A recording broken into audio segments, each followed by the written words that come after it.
Good evening and welcome to the Casual Chef's Kitchen. Enjoy this presentation.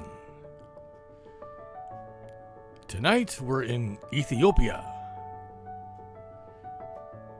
On tonight's menu, Tikil Gomen. The morning mise en place. Just after prep. The evening mise en place in order of appearance. Heating up some oil in the brazier. I add the onion and saute for a few minutes.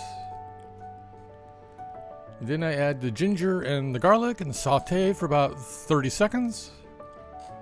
And then I add the spices and give them a good saute. And then I add the potatoes, the carrots, and the water and get a good stir, and it'll simmer for about 15 to 20 minutes. Then I add the cabbage and stir it in. And it will simmer for about 10 to 12 minutes. Here's the finished dish in the brazier.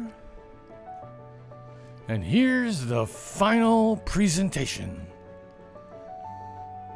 Thank you for joining me here at the Casual Chef's Kitchen. I hope you enjoyed the show. Have fun cooking.